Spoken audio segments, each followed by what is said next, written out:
And it occurred to me that I teach a seminar at the law school that I call Legal Systems Very Different from Ours, in which we start out by looking at modern gypsies, then imperial China, classical Athens, Saga period Iceland, the Cheyenne Indians, and a variety of other societies. And the basic idea is that all human societies face very roughly the same problems. They have solved them in an interesting variety of different ways, and you can learn something by studying the different ways in which different societies have, in fact, solved things.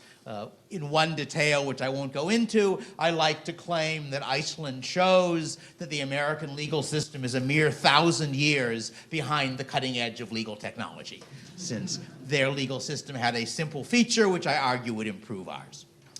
And it occurred to me that if you're going to have a seastead, it's going to have some sort of a legal system, some mechanism by which disputes get resolved, by which rights get enforced. And that some of what I've learned from looking at a variety of historical legal systems might be useful for thinking about how a seastead would work. And in thinking about this, it seemed to me that there are really two possible environments for a seastead, which have rather different legal implications. The first one is inside the territorial waters of an existing state, where you are, in effect, under the sovereignty of an existing legal system. The second is out on the high seas, where you are trying to function as something like your own independent state, non-state, whatever it is. Let me start with the first, because the first means that you have what I like to describe as an embedded legal system, as a legal system for one society embedded in and in some sense subject to the existing legal system of another. And there are, I think, three different models for how embedded legal systems work. The first and most familiar one is the one that we are under at this very moment, because it is the way in which the legal system of a hotel works. The hotel has certain legal rights, such as the right to refuse to rent rooms to people. Under the overarching legal system, by exercising those rights, it can to some extent enforce its own rules. And that's how universities work. Universities can have courts, they can have rules. They are restricted in their punishments to things they can legally do, but they can nonetheless operate a legal system within that.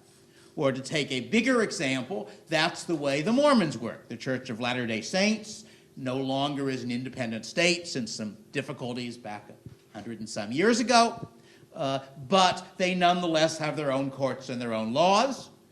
And how can they enforce them? Well, they can legally forbid you from going into the temple. It's private property. And if you have broken enough of their rules and used to be a Mormon, they will forbid you from going into the temple and in various other ways punish you for breaking their rules. So that's a possible model. And you could certainly imagine a seastead that had its own rules or its own sets of different rules, all of them subject to the overarching rule of whatever state it was located within. If you want your seastead to have very strong rules, to have the equivalent of a strong legal system, you might want to have residents post a bond that will forfeit if they break the rules. If you want very loose rules, you might say all we can do is to kick you off, basically. Second model is what I think of as the Gypsy model. And the Gypsy model is that you stay below the radar of the official legal system. So that legally speaking, of course, the laws of the country you're in apply to gypsies too. But gypsies have a tendency to treat identities as fungible property. So George Smith was him last week, but it's useful that George Smith should be you next week, and gypsies aren't going to testify against other gypsies, and it's hard to keep track of people. Maybe that will cease working with bio-identification in the future, but in the past it's worked pretty well as a system in which gypsies in practice could evade a good deal of the surrounding legal system, could keep their kids out of the public schools, for example, while at the same time using basically the threat of ostracism as a mechanism for controlling their own people. I think that system is breaking down gradually in the US and Canada because we're too tolerant. And when a society is tolerant, the threat of ostracism becomes less effective. But that would be another story. But in any case, we could certainly imagine a seastead, especially one under the sovereignty of a country that wasn't paying much attention to it, or wasn't very competent, or where you could pay off a few people appropriately, where you could de facto be a sovereign nation, even though you were de jure subject to someone else. The third model is what I think of as the Ottoman model, since that's a particularly famous and large example of doing it. The Ottoman term was a millet, and the basic idea was the Ottomans were perfectly happy to subcontract the job of enforcing the law to communities within the Ottoman Empire. So the Ottomans would say to the Jews of some area or some particular Christian sect, what we want from you is the following taxes each year, and no trouble. And subject to that, we are willing to let you rule your own people, to enforce your rulings, and so forth. And you could, again, certainly imagine a future seastead where the seastead basically made a deal with some nation, and the deal with that nation is, yes, you are under our law, but one of the terms of our law is that you get to make your own law for your own people. And one of the reasons it might be easier for a seastead to get that deal than for other people to get that deal is that seasteads are mobile, and therefore to some extent they can play off different nations against each other by saying, if you give us a better deal, we'll move into your territorial waters, and you'll collect some taxes from us and get some other advantages, so maybe you ought to give us a better deal than they would. So those, it seems to me, are the three plausible models if you're imagining an embedded legal system as seasteading, which I think you might very possibly end up with. And the third model, the millet model, the Ottoman model, looks rather like what I want to get into next, which is the high seas model, where you really are an independent and sovereign state. And a full discussion of that model, of how you might want to design a legal system for a independent seasteading nation, which I'm imagining as a whole bunch of seasteads clustered together. I wasn't quite sure whether you should use seastead for the individual raft or for the conglomeration, but I have checked with my familial authority, and I'm told that the individual raft is called a seastead and the agglomeration is called something else. I don't know what. But if you... What? Awesome. We hope. Depends. It might be a very small agglomeration. But in any case, if you imagine that story on the high seas, and if we imagine you've somehow solved the problem of other nations seizing you, and you're doing an adequate job of discouraging pirates and whatever else, and you're now thinking about how do we have rules to settle issues among the people living here. And I think the first issue you want to think about in setting up a legal system is mono or poly. And no, I don't mean that kind of poly. I'm thinking of polylegal versus monolegal systems. That we're used to thinking of a model of a legal system where within some territory everybody's under the same law. And that isn't really quite true even for the modern American legal system, because to some degree, disputes, after all, aren't always territorial. Not all disputes have a legal location. You may have a contract which says that certain disputes will be decided under the law of the state of Delaware, and your neighbor may have a contract which says that similar disputes will be decided under the law of the state of Washington. So to some limited degree, even in our society, different people are under different legal systems. But historically, it's gone much farther than that. That, as some of you may know, Sunni Muslims recognize 4 different orthodox schools of law. They're mutually orthodox in that none of them calls the other a heretic, but they disagree on the implications for the legal system of the commonly recognized religious sources.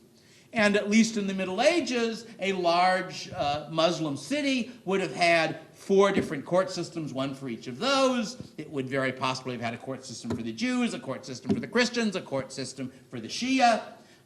Multiple court systems where, in effect, each of the communities within that of people who had things in common would settle their disputes by their legal rules, with some mechanism, and it's not entirely clear what it always was, for deciding what happened when you had a case between 2 people from different such communities. Similarly, I gather that it wasn't until something like 15 or 1600 that Welsh in Wales were under English law. that for a considerable period after Wales was conquered, Welsh in Wales were under Welsh law, English in Wales were under English law. And similarly, during the Reconquista, the process by which the Spanish stamped out civilization in Iberia, when a Muslim village had been conquered by the Christians, the normal deal was that they got to keep Muslim law, at least for a century or so. Eventually, they got absorbed entirely, but not entirely. So those are all examples of polylegal systems historically, and there are others. Some of you have read my book, The Machinery of Freedom, in which, among other things, I tried to sketch out what a society with private property and trade but without government might look like.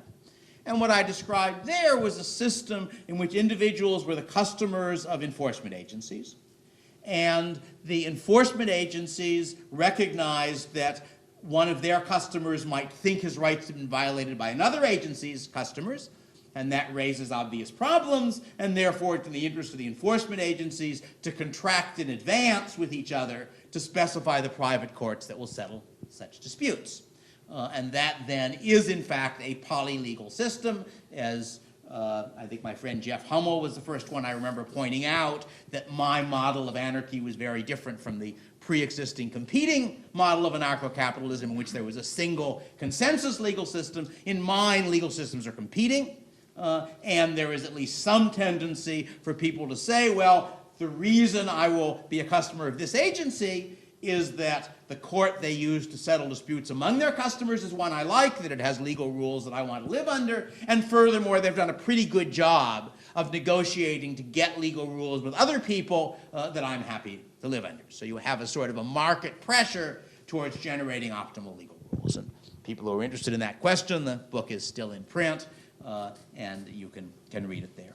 But it occurred to me, and this is really a point reinforced by some of the things Patry was saying in his talk, that a seastead raises a particularly interesting version of this kind of system. Because you could have a seastead which, and one of the ways you might populate your seasteads, I'm not sure you will, is as a sort of a collection of different kinds of nuts. That is to say, groups of people who don't get along very well with the existing consensus system. So one could imagine a seastead where or not a seastead, a conglomeration, where these 4 seasteads belong to members of the FLDS, the polygamist Mormons, and those 5 were Wicca, and those 3 over there were crazy libertarians, some of whom took drugs and some of whom didn't, and so forth and so on. You can go on. And in that kind of a model, it would make a lot of sense to say, well, each of those subgroups, probably several seasteads each, but not the whole conglomeration, has its own rules, just as Patry was describing for ephemeral. It's sort of the larger scale version of that. And then, just as with my version of anarcho-capitalism, the problem arises with the cross cases, just as with the other cases I've mentioned. So what happens when there is a dispute between a fundamentalist LDS member and a Wicca member, and they have minor religious disagreements which might lead to different opinions about what rights and duties people have with regard to each other? Or to take the sort of simplest case, kind that arises in college dormitories all the time, what happens if Patry's agglomeration has people who like heavy metal music played very loudly, whereas my agglomeration has peaceful sorts of people who don't like music interrupting our World of Warcraft expeditions. And in my original model of anarcho-capitalism, really the default rule, what happens if you can't reach agreement, is you fight each other. All right? That's not a very nice default rule. The reason I expect that rights enforcement agencies will sign contracts is in order to avoid that outcome. But there's no guarantee in the world, and maybe you'll have people shooting each other sometimes.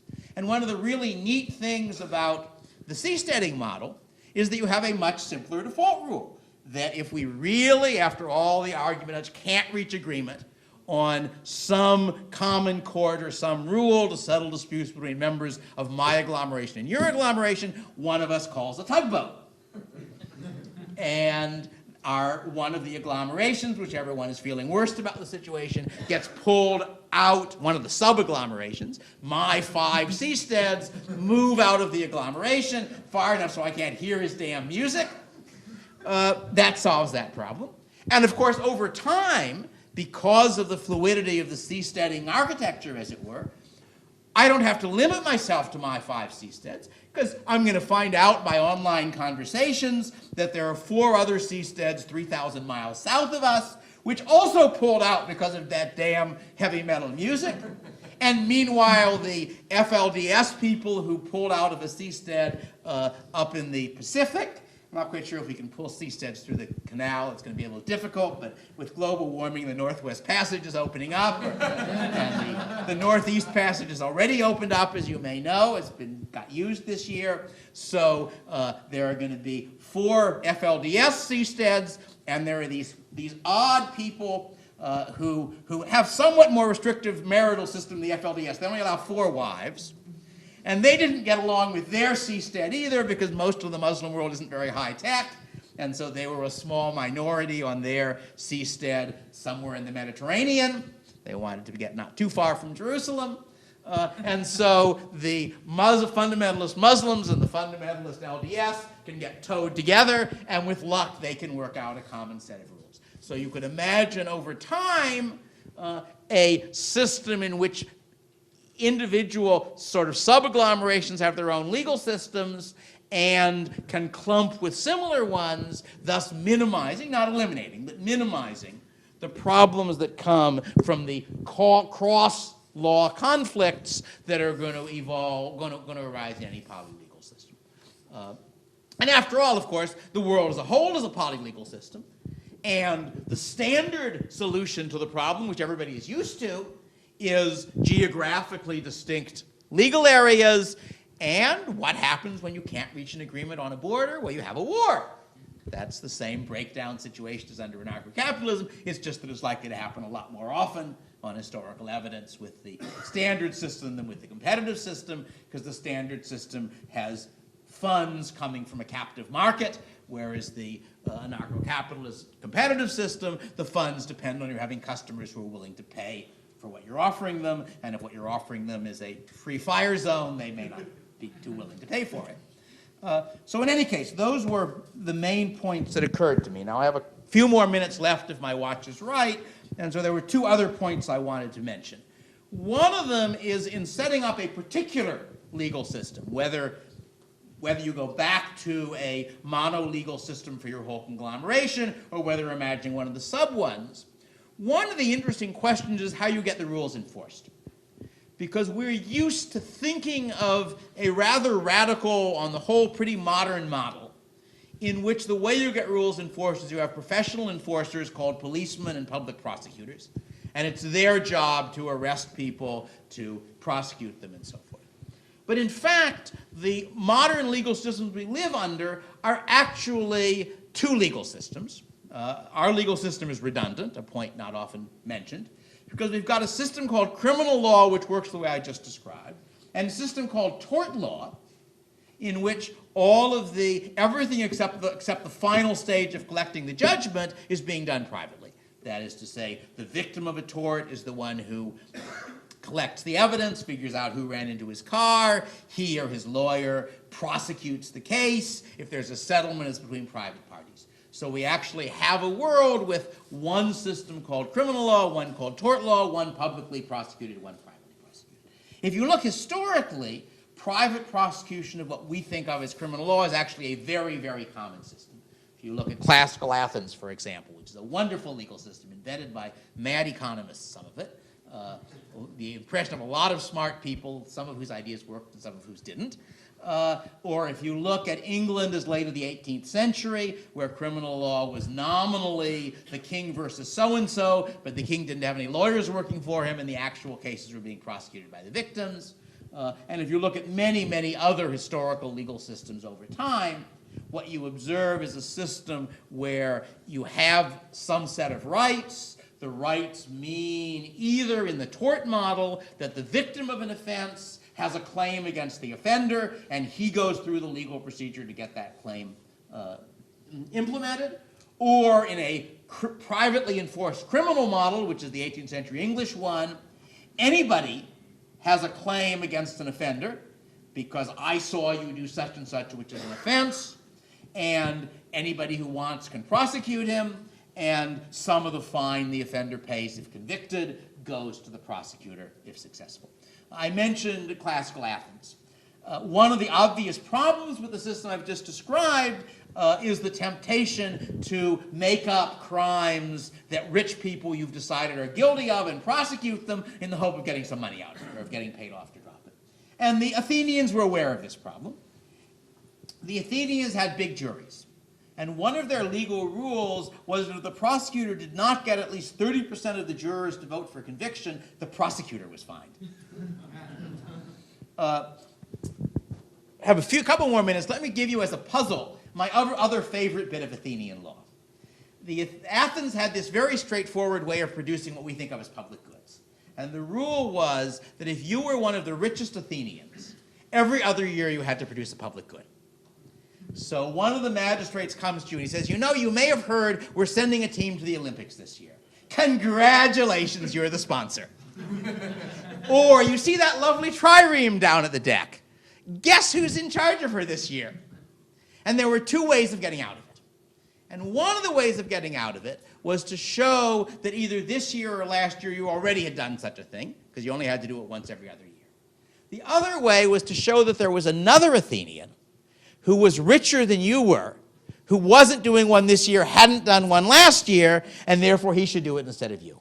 So my puzzle is, how in a world without accountants, without bank accounts, without the IRS, how do I, one Athenian, prove that you, another Athenian, are richer than I am? And if you've heard the answer, you're not allowed to give it.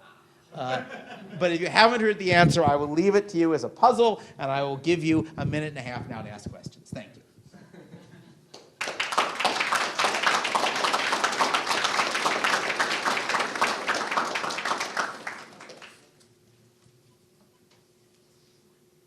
Yes? When you have these various private security forces, Yeah.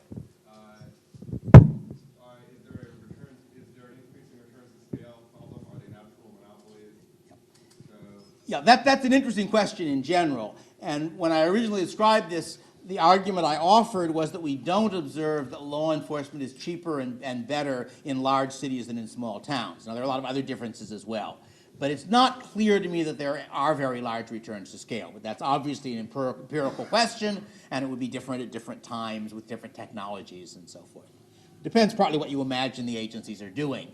You know, if they're running patrols through the neighborhood, then there's not exactly a return to scale, but a return to concentration. You want to have lots of customers in one place. If what they're doing is installing cameras and then following up the results of what those cameras show who was breaking into your house, then it doesn't really matter if they're all together or spread out. But I think the real answer is that whether the equilibrium is large or small is going to be an empirical question. If you're interested, I think my web page has got some other things I've written on this in addition to Machinery of Freedom, which is not on the web page because my publisher won't let me web it. Including a book chapter on anarchy and efficient law, where I think I may discuss that. I know in a couple of places I thought about the question of what would or wouldn't lead to economies of scale. And if you want, we could talk about that more later. It's not, yes? How would extraditions work in the world of seasteading? Extraditions? Not just between seasteads, but within Seasteads. I think the answer is that would be a question of the contracts between the different sub-agglomerations, that would be one of the things to be negotiated, whether or not you allowed extradition. And would these have negotiations with nation states? Maybe. Maybe. Yeah. Maybe or maybe not. Yes. One of the things we take as a sort of cultural constant is one of the things we want from our enforcement systems is for them to apply universally. Right? So a lot of people enjoy being under a system where they understand that what they want is going to be enforced on everyone else. Is that actually, in your sort of study of historical legal systems, is that something that people in poly systems have objected to in their systems, that someone else is treated unfairly because they're under a different legal system, or is that a relatively new idea? I would think of it as sort of a modern foolish prejudice, yeah. I mean, I haven't really looked into the question, but I certainly don't remember any impression that people had that reaction. And of course, what's wrong with the modern attitude is that the assumption is always that we're all going to be treated by the right rules. But if you say instead, look, we're unsure what the right rule, even putting aside the problem of how you define the right rule, even suppose you said somewhere written in the sky there is a just legal system. Well, if it was really clear to read, then everybody would have the same legal system, no problem. Once you concede that there are difficulties reading what's written in the sky, that reasonable people will disagree about the rules, then the answer to, well, if this is the right rule, shouldn't be the right rule for everybody. Say, yeah, but what if it's the wrong rule? Do you want it to be the wrong rule for everybody? Aren't we better off with a world where different guesses about the right rule get implemented for different people? And to some degree, we can learn something by looking at how the different guesses of what the rule ought to be are working out for different countries or different subgroups within countries. Yeah. What was the thing that they were doing in Iceland 1,000 years ago? You said that. Marketable tort claims. It's a system in which there is no criminal law, in which if you kill someone, his relatives sue you. And one of the obvious problems with such a system is, what if the victim of the tort is poor and can't afford a lawyer in modern terms, which in Icelandic terms really means doesn't have any friends who will fight for him and is therefore likely to get beaten up on the way to the court, so to speak. It's not that the trial itself was theoretically a fight, but only that the threat of violence exists always in the background. And you can see that in the sagas. And their solution to that is, I'm a poor old fellow and my son got killed by some people and it's perfectly clear who did it and it's clear that they owe me 200 ounces of silver under the existing rules, but how will I collect? Well, that's all right. My next door neighbor has 4 tough sons who went a Viking in their youth and might go again, and everybody knows about them, and they've got friends and relatives. I transfer the claim to him, and we split the 200 silver. Or we don't, depending how hard it's going to be to collect, but it's up to us to make it. Paying for enforcement. Well, not paying for enforcement, being able to sell your tort claim to someone else to collect. So if you imagine that you're somebody in a modern society, and your car has been tortiously injured by another person's car, you don't really know what lawyer can best collect for you. If you can't afford a lawyer and you're doing it with a contingency fee, you don't know what lawyer you should go with, so you auction off the claim. Whatever law firm offers you the highest price is the one that's going to do the best job of collecting for you. Yes, thank you.